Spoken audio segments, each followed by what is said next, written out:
अच्छा, हम लोग देखे थे तुम्हारा एवरेज वैल्यू ऑफ एसी, देखे थे कि नहीं देखे थे।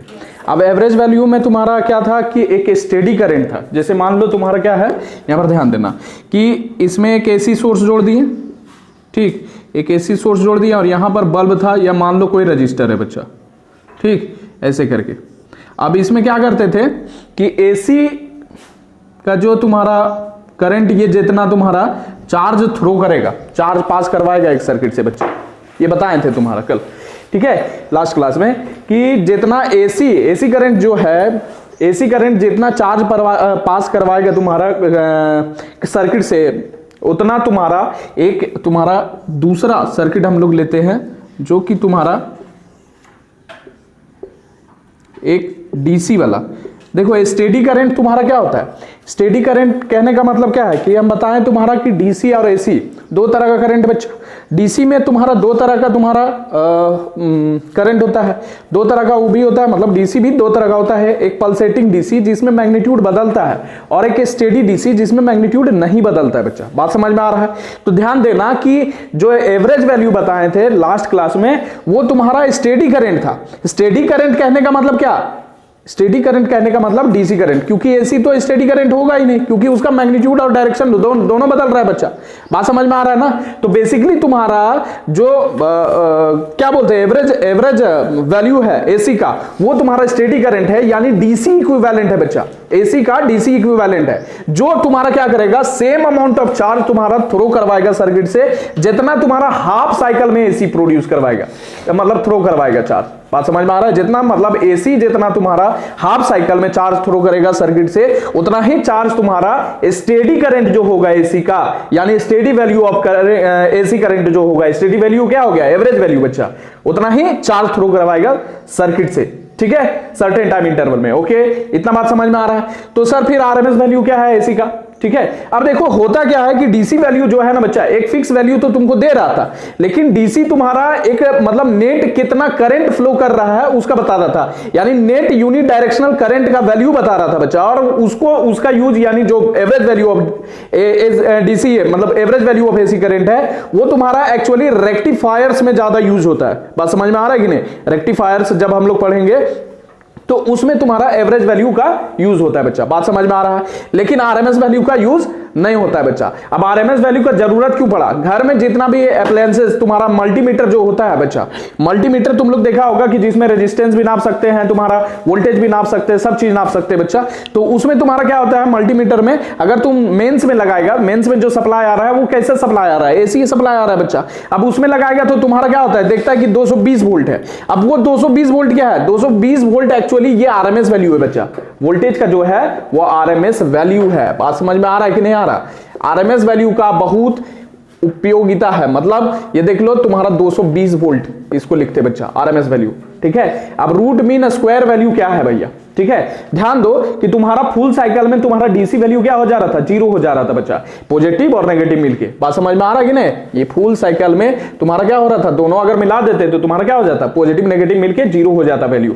लेकिन इसमें क्या खासियत है, हम लोग रूट मीन स्क्वायर करते हैं, पहले स्क्वायर करते हैं। यहां पर ध्यान दो कि आरएमएस वैल्यू का क्या करेंगे, पहले तुम्हारा क्या करेंगे, आई का स्क्वायर करेंगे बच्चा। आई का स्क्वायर करने से क्या हो जाएगा, फुल साइकिल में देख लो ये पॉजिटिव वैल्यू है, स्क्वायर करेंगे तो पॉजिटिव हमको मिल जाएगा बच्चा। तो फुल साइकिल में लेने से कैंसिल नहीं होगा, क्योंकि नेगेटिव का भी स्क्वायर करेगी तो पॉजिटिव ही ना आएगा। तो ये आई स्क्वायर पहले किए, स्क्वायर किए, उसके बाद इसका मीन ले लेंगे बच्चा, ठीक है। बात समझ में आ रहा है कि नहीं? इसका मीन ले लेंगे, यानी पूरा आई का तुम्हारा क्या करेंगे, ये आई आरएमएस जो होगा ये मीन लेंगे इसका बच्चा, नीचे भी डिवाइड करेंगे, ठीक है। उसके बाद तुम्हारा क्या करेंगे, इसका रूट कर देंगे बच्चा। बात समझ में आ रहा है कि नहीं? तो इसको बोलेंगे हम लोग आरएमएस वैल्यू बच्चा। बात समझ में आ रहा है? Root mean square value of alternating current. अब ये होता क्या है सर, तो ये तुम्हारा है root mean square value of alternating current या RMS value of AC is that value of steady current. फिर से स्टेडी करंट आ रहा है, अरे स्टेडी करंट आ रहा है तो इसका मतलब डीसी करंट होगा बच्चा। बात समझ में आ रहा है कि नहीं आ रहा? Is that value of steady current जो तुम्हारा क्या करेगा, same amount of heat produce करेगा कंडक्टर में। क्या कर रहा है, which produces same amount of heat in a conductor in certain time, ठीक है, as is produce AC in the same conductor in the time period t बच्चा। मतलब समझो कि जितना तुम्हारा डीसी, ये स्टेडी करंट दे रहा है बच्चा, स्टेडी करंट कौन देगा, डीसी देगा बच्चा। तो सपोज करो ये क्या हो गया, आरएमएस वैल्यू हो गया बच्चा, ये आई आरएमएस हो गया, यहां पर लिख देते हैं आई आरएमएस।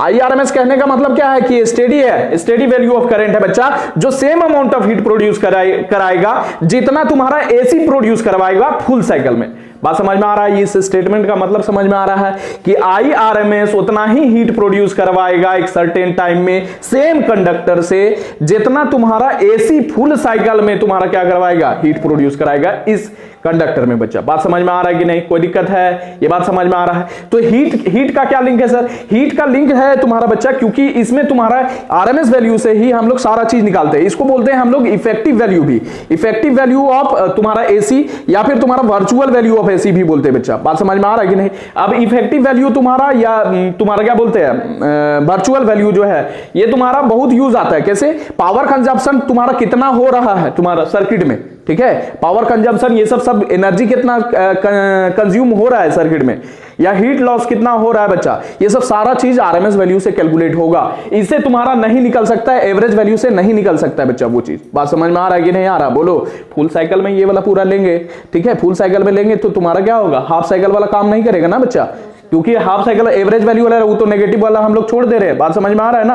हाफ साइकिल का केस ले रहे हैं, इसमें फुल साइकिल होगा बच्चा, फुल साइकिल का लेंगे, ये पूरा तो तुम्हारा पॉजिटिव हो जाएगा, ठीक है। तो उससे पूरा मतलब सर्किट में एक पूरा साइकिल में कितना एनर्जी कंज्यूम हुआ है या कितना हीट लॉस हुआ है, कितना पावर है बच्चा, वो सब सारा निकाल पाएंगे हम लोग RMS वैल्यू से।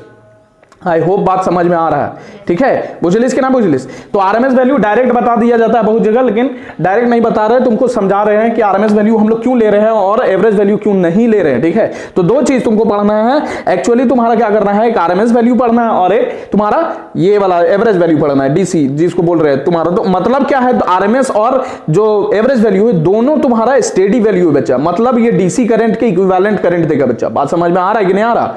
बुझलिस? अब यहां पर RMS का खासियत क्या है ना, कि ये तुम्हारा अगर 220 वोल्ट है तो ये 220 वोल्ट RMS वैल्यू है तुम्हारा AC का, यही वाला DC का भी 220 वोल्ट ही होगा, लेकिन इसका एक्चुअल वैल्यू तुम्हारा देखिएगा ना, तो ये तुम्हारा क्या हो जाएगा, तुम्हारा अभी बताते वही वाला चीज यहां पर डिराइव करेंगे, ठीक है। यहां पर देखना, ठीक, ये वाला तुम्हारा ड्राव नहीं करना है, ये बात समझना, ठीक। तो यहां पर हम लोग क्या कर रहे हैं कि एक्सप्रेशन निकाल रहे हैं। तो यहां पर एक चीज लिख लो कि RMS value is also called effective value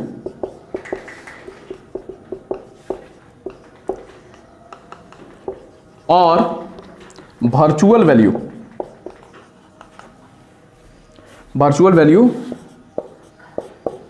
of AC। बात समझ में आया क्या? कोई दिक्कत है इसमें? ना। अब हम लोग क्या करते हैं, एक्सप्रेशन इसका देखते हैं बच्चा।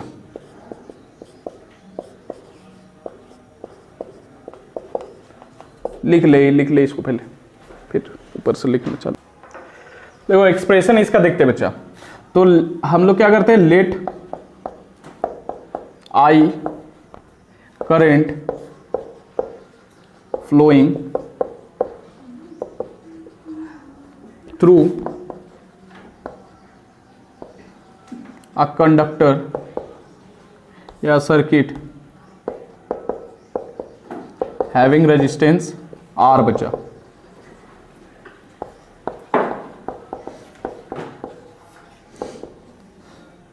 then heat produce।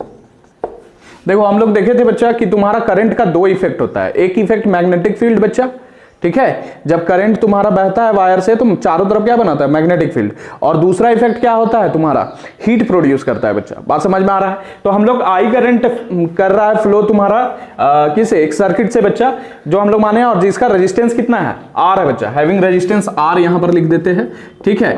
तब हम लोग कह सकते हैं कि heat produce, then heat produce in time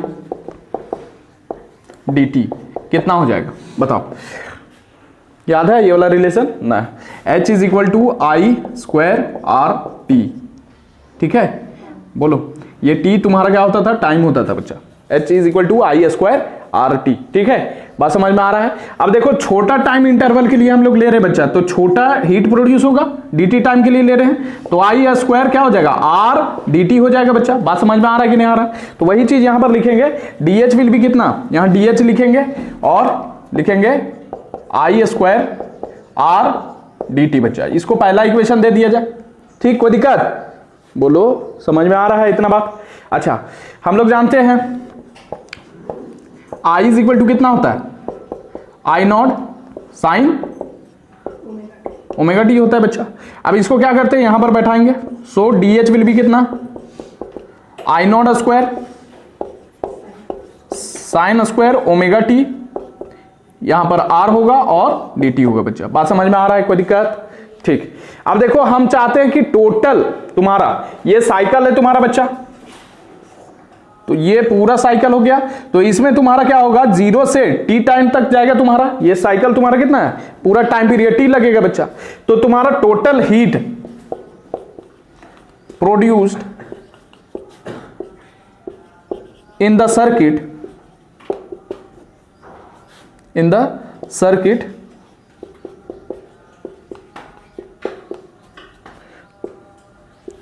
for full cycle of AC का फुल साइकिल के लिए, ठीक। तो यहां से क्या होगा तुम्हारा, इसको क्या करेंगे, H इज इक्वल टू तुम्हारा क्या हो जाएगा, DH हो जाएगा बच्चा। और ये कहां से कहां जाएगा, टाइमिंग हम लोग लेंगे 0 से t टाइम तक, ठीक है, t टाइम तक पूरा फुल साइकिल ले रहे हैं। तो ये क्या कितना हो जाएगा, I naught square sine square omega T, और यहां पर क्या है, अच्छा आर आगे ही लिख देते बच्चा, ठीक है, आर हो गया और dt हो गया बच्चा। बात समझ में आ रहा है कि नहीं आ रहा है, कोई दिक्कत? अब यहां से देखना, तुम्हारा ये वाला तुम्हारा कांस्टेंट टर्म है, इसको बाहर निकाल दिया जाए। तो इधर हम लोग लिख लेते बच्चा, ये h इज इक्वल टू क्या होगा तुम्हारा, देखो h इज इक्वल टू हो जाएगा तुम्हारा 0 से t जाएगा, ये तुम्हारा बाहर निकाल दे रहे, आई नॉट स्क्वायर r तुम्हारा बाहर निकल गया, और तुम्हारा यहां पर लिखेंगे 0 से t sign square omega T D T बच्चा। कोई दिक्कत? अब यहां पर देखना, साइन स्क्वायर ओमेगा टी को हम लोग इंटीग्रेशन इसका सॉल्व कैसे करेंगे, तो सॉल्व करने के लिए तुम्हारा क्या हो जाएगा, आई नॉट स्क्वायर आर हो गया, और इसको लिख सकते हैं हम लोग t 1 minus cos 2 omega t by 2 बच्चा, ठीक है। 1 minus cos theta cos 2 theta upon 2 होता है बच्चा, ये dt हो जाएगा। बात समझ में आ रहा है कि नहीं आ रहा? साइन स्क्वायर ओमेगा टी की जगह पर इतना लिखे, कोई दिक्कत? अब देखो, हीट तुम्हारा जो होगा यहां पर क्या करेंगे, आई नॉट स्क्वायर आर हो गया, और ये 2 तुम्हारा बाहर निकल जाएगा बच्चा। अब देखना ध्यान से, ये dt तुम्हारा अंदर गया, इसको इधर लिखते हैं, तो ये 0 से t जाएगा, और ये क्या हो जाएगा, dt हो जाएगा बच्चा, ठीक। अच्छा, यहां पर माइनस, यहां 0 से t तुम्हारा क्या हो गया, cos 2 ओमेगा t हो गया बच्चा, और ये क्या हो जाएगा तुम्हारा, dt हो जाएगा बच्चा। बात समझ में आ रहा है, कोई दिक्कत है बताओ, ठीक। अब यहां पर देखना तुम्हारा, ये h लिखे आई नॉट स्क्वायर आर बाय 2 बच्चा। अब यहां पर देखना तुम्हारा, ये 0 से t हो गया, तुम्हारा कितना निकाल के देगा, t देगा, अरे t माइनस 0 t देगा, ठीक है। अब cos 2 ओमेगा t है, तो ये कितना होगा इसका, यहां पर देखना cos का साइन होता है, ठीक है, साइन का माइनस cos होता है, तो साइन 2 ओमेगा t अपॉन क्या हो जाएगा, 2 ओमेगा हो जाएगा बच्चा, और ये तुम्हारा क्या होगा, बोलो 0 से t बच्चा। बात समझ में आ रहा है, कोई दिक्कत है? बोलो, इसको लिख देते हैं ऐसे, ठीक, ओके, कोई दिक्कत है? अरे 2 ओमेगा कोफिशिएंट है, ये नीचे आ जाएगा, ओके, और 0 से t इसका, ठीक है, ठीक है। तो h तुम्हारा आ गया इधर, आई नॉट स्क्वायर r हो गया अपॉन 2 हो गया बच्चा, ये तुम्हारा t माइनस, यहां पर देखना 2 ओमेगा इधर क्या कर लेते, कांस्टेंट ले लेते बच्चा, यहां पर बैठाएंगे तो तुम्हारा क्या हो जाएगा, साइन 2 ओमेगा, ये कैपिटल डी बैठाएंगे, और माइनस साइन 0 हो जाएगा बच्चा। बात समझ में आ रहा है, आई होप, ठीक है। अच्छा, यहां से देखना तुम्हारा h अगेन, यहां पर आई नॉट स्क्वायर r हो गया बच्चा अपॉन 2, ठीक, ये t हो गया, ठीक, माइनस 1 बाय 2 ओमेगा, और साइन 2 ओमेगा t, यहां पर ओमेगा t की जगह पर 2 पाई बैठा सकते हैं हम लोग बच्चा, omega t is equal to 2 pi, 2 pi is equal to omega t, ठीक है, तबे ना ओमेगा निकलता है 2 पाई अपॉन t बच्चा। बात समझ में आ रहा है कि नहीं आ रहा है? तो यहां पर साइन कितना हो जाएगा, 2 इंटू तुम्हारा 2 पाई हो जाएगा बच्चा, ठीक है, और ये 0 तो हो ही गया। अच्छा, यहां पर 4 पाई, साइन 4 पाई कितना होगा, बोलो, ठीक है, साइन 4 पाई कितना होगा, 0 होगा बच्चा, साइन 4 पाई भी 0 होगा, तो यहां पर क्या निकलने वाला है, आई नॉट स्क्वायर आर 2 बाय तुम्हारा यहां पर कितना हो जाएगा बताओ, ये तुम्हारा t माइनस 1 बाय 2 ओमेगा, और ये 4 पाई तुम्हारा 0 बच्चा, ये खेला खत्म, ठीक। तो बच्चा का चीज यहां से h is equal to I nought square R by 2 into t बच्चा। तो ये तुम्हारा निकला तुम्हारा इक्वेशन कितना, ये देख लो, ये दूसरा इक्वेशन। ठीक है, बात समझ में आ रहा है, बोलो। अच्छा, इसको दूसरा दे दो और इसको तीसरा दे दो। ठीक, अब देखो यहां पर ध्यान देना कि ये तुम्हारा हीट कितना प्रोड्यूस किया फुल साइकिल में एसी, वो निकाले बच्चा। अब देखेंगे कि आई स्क्वायर आरएमएस कितना करेगा तुम्हारा, सॉरी आई आरएमएस कितना करेगा तुम्हारा टी टाइम में, वो वाला लिखेंगे, दोनों को इक्वेट कर देंगे, काहे कि same amount of heat produce करेगा दोनों, वही चीज तो डिफिनेशन में लिखा है। बात समझ में आ रहा है कि नहीं, तो लिख लो इसको, उसके बाद देखते हैं आगे।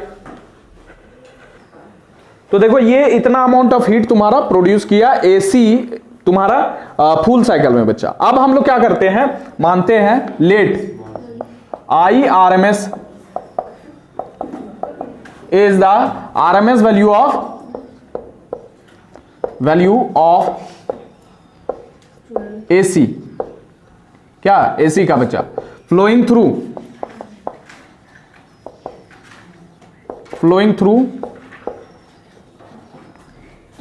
a circuit having resistance R, resistance R।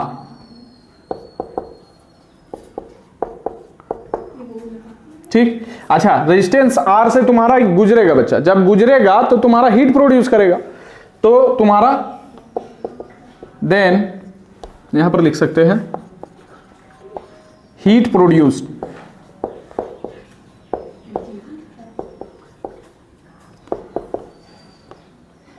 Heat produce for, अच्छा इन लिख देते हैं, इन सर्किट,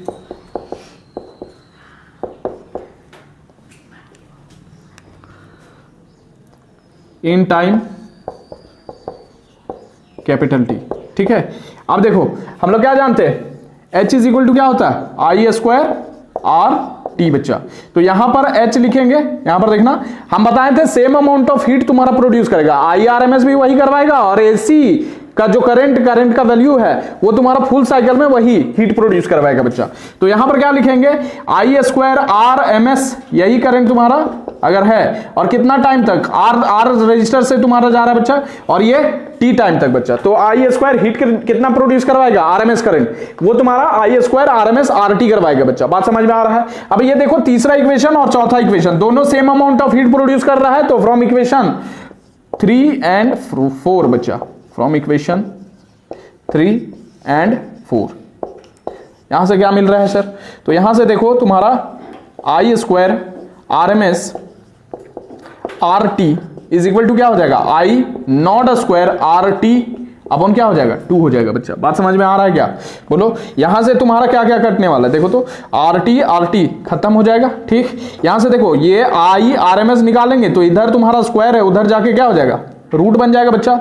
तो रूट जब बनेगा तो क्या बनेगा, ये पूरा का रूट हो जाएगा बच्चा, और रूट होगा तो यहां से क्या निकलने वाला है, आई नॉट बाय रूट 2, यानी आई आर एम एस कितना हो गया, बोलो, आई आर एम एस तुम्हारा आई नॉट बाय रूट 2, ये आर एम एस वैल्यू हो गया बच्चा, किसका, एसी का। बात समझ में आया कि नहीं आया, आई आर एम एस कितना हो गया, आई नॉट बाय रूट 2। ओके, इसमें कोई दिक्कत। अब इसका मतलब क्या है सर, यहां पर ध्यान देना, जो मेंस सप्लाई में तुम्हारा आता है, ठीक है, मेन सप्लाई में जो आता है वो कितना आता है, 220 वोल्ट बच्चा। बात समझ में आया कि नहीं आया, 220 वोल्ट आता है, तो तुम्हारा मैक्सिमम वैल्यू कितना जा सकता है। देखो डीसी तुम्हारा उतना डेंजरस नहीं होता है, लेकिन तुम्हारा एसी ज्यादा डेंजरस होता है। क्यों डेंजरस होता है, इसका बात बताते, देखो यहां पर ध्यान देना कि तुम्हारा आई आरएमएस, देखो अगर 220 वोल्ट बोल रहे हैं तुम्हारा, ठीक है, सुनो ध्यान से, 220 वोल्ट तुम्हारा जितना वोल्टेज मापते हैं वो एक्चुअली में वोल्टेज नहीं होता है, तुम्हारा आरएमएस वैल्यू होता है वोल्टेज का, एसी का, बुझलिस के ना बुझलिस, आरएमएस वैल्यू होता है वोल्टेज का।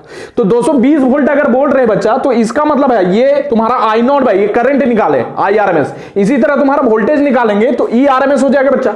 बात समझ में आ रहा है ना, ई आरएमएस होगा और इसको लिखेंगे ई नॉट बाय रूट 2 बच्चा। बात समझो यहां पर, ठीक है। तो अगर ये 220 वोल्ट है आरएमएस वैल्यू, तो ई नॉट अपॉन रूट 2 लिखेंगे, ध्यान दो यहां पर। अब ये रूट 2 यहां पर क्या होगा, मैक्सिमम वैल्यू जो वोल्टेज का हो जाएगा, यहां पर देखो तो जो एक्चुअल मैक्सिमम वैल्यू होगा वोल्टेज का बच्चा, वो 220 वोल्ट इंटू कितना हो जाएगा, √2 हो जाएगा बच्चा। और इसको गुना करेंगे 220 इंटू 1.414, इसको गुना जब करेंगे तो निकलेगा ये 311 वोल्ट के बराबर बच्चा। तो एक्चुअल यानी मैक्सिमम वैल्यू जो तुम्हारा इसका निकला बच्चा, तुम्हारा कितना निकला वोल्टेज का, वो 311 वोल्ट था। कितना, 220 वोल्ट आरएमएस वैल्यू। बात समझ में आ रहा है, निकल कितना रहा है, 311 वोल्ट है, जो मैक्सिमम जा सकता है वोल्टेज बच्चा। बुझलिस कि ना बुझलिस, इसको बोल रहे हैं इफेक्टिव वैल्यू। बात समझ में आ रहा है ना, या वर्चुअल वैल्यू, एक्चुअल थोड़ी है, ठीक है। बात समझ में आ रहा है। तो ई नॉट यानी मैक्सिमम वैल्यू वोल्टेज का कितना जा सकता है, 311 वोल्ट। इसीलिए ज्यादा खतरनाक हो जाता है तुम्हारा बच्चा वोल्टेज, एसी वोल्टेज। बुझलिस कि ना बुझलिस, बुझा रहा है। तो ये 311 वोल्ट तुम्हारा निकलेगा तुम्हारा कब, जब तुम्हारा 220 वोल्ट है तब। बुझलिस, इज इट ओके, समझ में आ रहा है कि नहीं आ रहा है, बोलो, बुझा रहा है। तो ये चीज नोट में लिख लेना तुम लोग, ठीक है, ये चीज नोट में कहीं पर लिख लेना तुम्हारा, ठीक है। तो आरएमएस वैल्यू तुम्हारा स्टेडी करंट तुम्हारा निकाल के देगा बच्चा, या आरएमएस तुम्हारा करंट ले लो या फिर तुम्हारा क्या ले लो, वोल्टेज ले लो। तो ये स्टेडी वैल्यू निकाल के देगा। और स्टेडी वैल्यू कहने का मतलब क्या है कि डीसी इक्विवेलेंट है बच्चा। मतलब जितना आरएमएस तुम्हारा आई आरएमएस जितना करंट तुम्हारा क्या करेगा, हीट प्रोड्यूस करवाएगा, वही तुम्हारा एसी भी उतना ही करवाएगा टी टाइम के लिए, पूरा फुल साइकिल में। बात समझ में आ रहा है कि नहीं आ रहा, बोलो, बुझलिस, ओके, इज इट ओके, ठीक है। तो ये चीज नोट डाउन कर लो पहले, ठीक। अच्छा, एक चीज देख लेना बच्चा, इसमें जो ई आरएमएस ले लो या आई आरएमएस जो भी लेना है, ये ई नॉट बाय √2 हो, और आई आरएमएस अगर लिखेंगे तो तुम्हारा कितना हो जाएगा, आई नॉट बाय √2 बच्चा। बात समझ में आ रहा है कि नहीं आ रहा। अच्छा, √2 कितना होता है, बोलो, 1/1.414 बच्चा। अब इसको डिवाइड करेगा ना तो निकलेगा तुम्हारा कितना, 0.707 बच्चा। बात समझ में आ रहा है। और ये क्या निकलेगा, आई नॉट निकलेगा। इसको डिवाइड करेगा तो देख लेना, ठीक है। अब इसका मतलब समझना कि यहां पर तुम्हारा ये जो तुम्हारा 0.707 है, ये तुम्हारा कितना निकलने वाला है, तुम्हारा यहां पर देखना क्या बोल रहे हैं, 70% इसको लिख सकते हैं, 70.7% बच्चा। मतलब समझ रहा है, आई आरएमएस जो है वो तुम्हारा 70% या 71% बोल लो, लगभग 71% है maximum value of I not बच्चा। मतलब जो तुम्हारा करंट का मैक्सिमम वैल्यू होगा उसका 70% या 71% तुम्हारा क्या होगा, आरएमएस वैल्यू ऑफ करंट होगा बच्चा। बात समझ में आ रहा है कि नहीं। तो ये वाला चीज भी थोड़ा सा वहां पर लिख लेना तुम्हारा बच्चा, ये वाला चीज छूट गया था तुम्हारा, ये भी चीज लिख लेना, ठीक। कोई दिक्कत, बोलो। अगर उसी तरह वोल्टेज लेंगे तो कितना हो जाएगा, 70%, 70.7% ऑफ ई नॉट हो जाएगा बच्चा। मतलब मैक्सिमम वैल्यू ऑफ जो तुम्हारा वोल्टेज होगा उसका 70% तुम्हारा आरएमएस वोल्टेज होगा बच्चा। बात समझ में आ रहा है कि नहीं आ रहा, बोलो, कोई दिक्कत है।